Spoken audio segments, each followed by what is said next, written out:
Hey guys, this is Chauncey with Good Music to Know, and today I'm joined by Juke the Tiger, the artist behind The Room in My Head, an album that blends dreamy synth-pop and retro grooves. From hazy escapism to raw reflection, it's a record that hits somewhere between memory and fantasy, and we are so stoked to have him here today, so welcome. Thanks for those kind words. I appreciate it. Happy to be here. Yeah, of course. So one thing I noticed about the album is that you often use, I'm not sure if it's like film clips, but like film clips, and there's also like ambient sound clips like the ocean that you also hear reoccurring throughout your music. So what draws you to those textures, and do you see each song as a short film or like a sound story in a way? That's a good question. I just love like vintage stuff like that, like I'm kind of an old soul. I love like 60s music, and I just kind of felt like it just fit, the record. And yeah, I kind of wanted to make like sort of like a cinematic sort of nostalgic experience, and I thought it was a good way to kind of incorporate those sound bites for sure. So yeah. And then on How to Dream, the track How to Dream, like I kind of hear echoes of like early 2000s, a little bit of like indie electronica and that. I don't know, for some reason Passion Pit, but like electro pop. Yes. But then on tracks like Nothing's Wrong with That or like Loneliness, there's like kind of more of a shift into a more mellow bedroom pop space. So what was the shift there? Like, was that due to storytelling, or how did you decide to kind of make that transition from this more electronica into this more mellow bedroom pop space? So yeah, I think I didn't really plan for this, but as I kind of finished the record, when I had all the songs done, it just felt right to me to have more of like the electronic indie synthy songs in the beginning. And then just kind of mellow it down. I mean, I guess Down With You is a little more synthy, but I kind of wanted it like the first half to be like the synth stuff, the vocal chop stuff, and then the second half to be sort of more guitar, I guess, rocky stuff. And it's crazy that you mentioned Passion Pit, because I love Passion Pit. I would say they are an inspiration for some of my songs, like the Chunk of Change EP. I listen to that, every other week from start to finish. I think that is a timeless EP. It just kind of, felt right. So yeah. And there's definitely like a thread of maybe like solitude and self-reflection running through like Loneliness, and then Hour of a Century, and even like I Need Harm. So do you see this album as like an internal journey, or was it more so like a snapshot of where your head was at the time? It was definitely an internal journey. I won't get too personal, but like Loneliness, I wrote that last year. Last year-ish. I lost my job, and I was kind of going through some other stuff, got laid off or fired or whatever you want to call it. And, I just had nothing to do but, kind of just write songs and just apply for different jobs. But yeah, it was powering through of what I was going through, especially with Nothing Wrong With That, like fear of missing out and just kind of getting older, but also realizing you still have time. Yeah.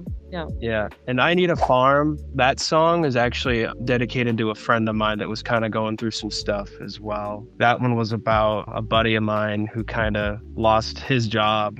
Well, he wasn't, fired or anything, but he quit, and then his car got vandalized and like cheated on within like a month. And so I kind of wrote that song for him. But yeah, he's kind of a metalhead, so I don't know if he really liked it, but I was like, hey man, thanks for the inspiration. So I Need a Farm was one of my favorites. The song kind of symbolized like a metaphor of mental reset or like personal freedom. Exactly. But the lyrics definitely resonated with me. I was like, I would love to move to a farm right now and get away from all of it. That would be amazing. And looking back, did your approach to this album differ from your 2021 album? It was Deserted, I think, right? Or maybe did your creative process change? The creative process definitely is different. With Deserted, I wrote that with my friend Wes Heisenhower, and it was mixed and mastered by Corey Gerlach.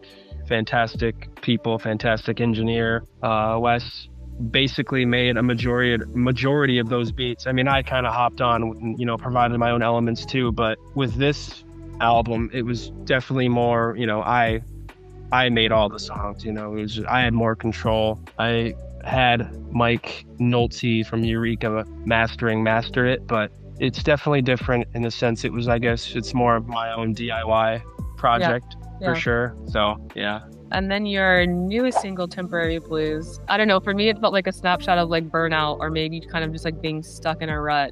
Also, really enjoyed Yeah. the song. I feel like everyone can feel like going through this in 2025. I don't know Yeah. what's happening this year. But is this song maybe the beginning of a new EP or something else on the horizon? I know you just released an album, but just curious. I swear to God, I'm not entirely super sad. I just, there's some songs I just kind of got to get out of my system. I have more happy songs on the way, trust me. But to answer your question, no, I'm not really.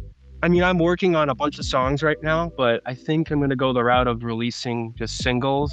Where my head's at, just one single every month next year. Yeah. I have enough definitely for January, February, March, but who knows? I mean, don't get me wrong. I'm definitely proud of my record, The Room in My Head. It's sort of difficult as a small artist to drop an album, when you're a small artist. I'm just kind of, I've been just kind of focusing, well, maybe I should, release singles for a bit, and see how that goes for a little bit. So.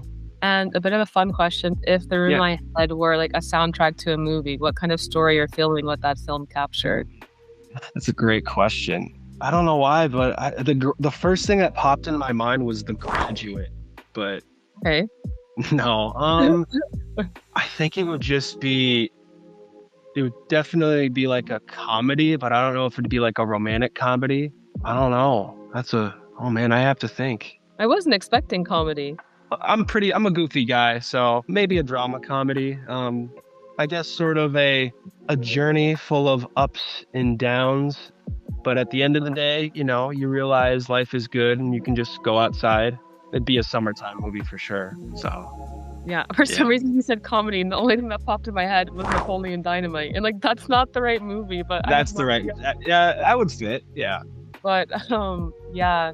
And also, just curious, like, what's your favorite song to play live on the album, or even a song that you're the most proud of? I would have to say Lemonade Adelaide is really fun. I mean, so from the album, we've played Nothing Wrong With That, Lemonade Adelaide, Loneliness, I Need a Farm, we've been starting to play. We've been kind of practicing that one. Loneliness is super fun. I mean, they're all great. But yeah, I'd probably say Lemonade Adelaide. Yeah. Yeah. That seems like a fun one. Definitely can do. Yeah. And when listeners finish listening to the album in its entirety, is there a message or a feeling or something that you hope stays with them or that they can take away from it? The main thing I get when people listen to my music is that they tell me that it's like nostalgic. I guess the feeling I want listeners to have is like if there's a good memory that they have in their mind, that kind of pops in their head, I just want them to just kind of focus on that and just be happy from that. And I just hope that puts them in a good mood and makes them realize that, there's more great memories to be had. So, and, just sort of appreciate the past, the present, and the future, I guess, Yeah.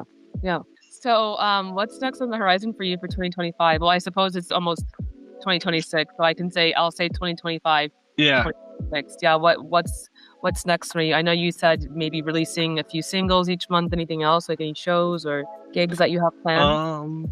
So no gigs planned. The band, we've been, rehearsing and just hanging out, and they do help me with the writing process too. It isn't always entirely like a one-man show. They definitely have their input and stuff. Sometimes I agree. A lot of the times I agree, but sometimes I disagree. But yeah, super thankful for the band. But yeah, we are rehearsing, but we don't have any shows booked, but we are working on that.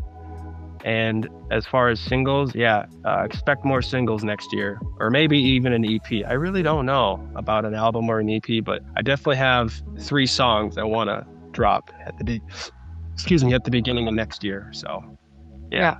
Mm-hmm. Very cool. I think those are like the main questions I had for you. But with that being said, maybe are there any final words that you have for your listeners and the fans?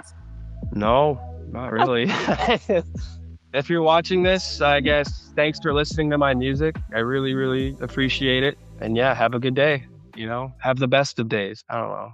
Thank you.